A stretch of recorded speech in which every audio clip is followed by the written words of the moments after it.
అందరికీ నమస్తే అండి. ఈరోజు AP TET 2026 social studies part 4 76 to 100 bits నేర్చుకుందాం. పటంలో దూరాలను చూపించడానికి ఉపయోగించే అంశం స్కేలు. పటంలో దిశలను సూచించే ప్రధాన పరికరం దిక్సూచి. భూస్ఖలనం సంభవించడానికి ప్రధాన సహజ కారణాల్లో ఒకటి భారీ వర్షపాతం.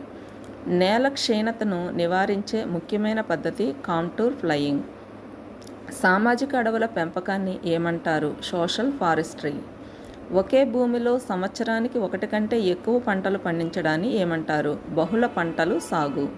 ఖనిజాలను వాటి లోహ పరిమాణం ఆధారంగా ప్రధానంగా ఎలా విభజిస్తారు? లోహ ఖనిజాలు, అలోహ ఖనిజాలు. సౌరశక్తి ఏ రకమైన శక్తి వనరు? పునరుత్పాదక శక్తి. పరిశ్రమల స్థాపనను ప్రభావితం చేసే ముఖ్యమైన అంశం ముడి పదార్థాల లభ్యత. జనాభా సాంద్రత అంటే ఏమిటి? ఒక యూనిట్ విస్తీర్ణంలో నివసించే జనాభా. భారతదేశంలో శాశ్వత భూమి శిస్తు విధానాన్ని ప్రవేశపెట్టిన బ్రిటిష్ అధికారి లార్డ్ కార్న్వాలిస్. నీలిమందు సాగుకు వ్యతిరేకంగా జరిగిన రైతుల ఉద్యమం ఏది? నీలి తిరుగుబాటు.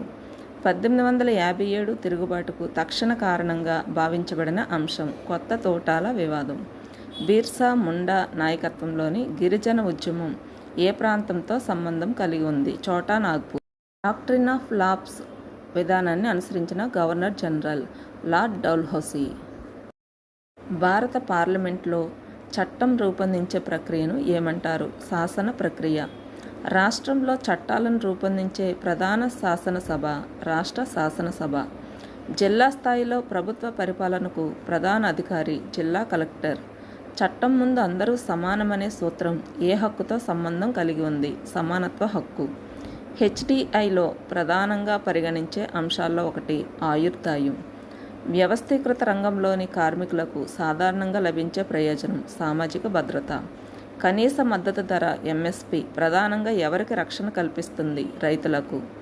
వినియోగదారుల హక్కులను రక్షించడానికి ఏర్పడిన వ్యవస్థను ఏమంటారు? వినియోగదారుల పరిరక్షణ వ్యవస్థ. WTO యొక్క పూర్తి రూపం ఏమిటి? World trade organization. భవిష్యత్ తరాల అవసరాలను దెబ్బతీయకుండా ప్రస్తుత అవసరాలను తీర్చే అభివృద్ధి సుస్థిర అభివృద్ధి. అన్ని ఇంపార్టెంట్ అబ్రివేషన్స్ కూడా ఇవ్వడం జరిగింది. ఇవన్నీ ఒకసారి రివైజ్ చేసుకోండి. రేపటితో ఏపీ టెట్ ఎగ్జామ్స్ ముగుస్తున్నాయి కాబట్టి మరి నా వీడియోస్ అన్నీ కూడా మీరు ఒకసారి క్విక్ రివిజన్ కింద చూసుకొని ఎగ్జామ్స్ అన్నీ బాగా రాయాలని కోరుకుంటున్నాను. నా వీడియో కనుక మీకు నచ్చినట్లయితే లైక్ చేయండి, షేర్ చేయండి, కామెంట్ పెట్టండి. Thank you to all.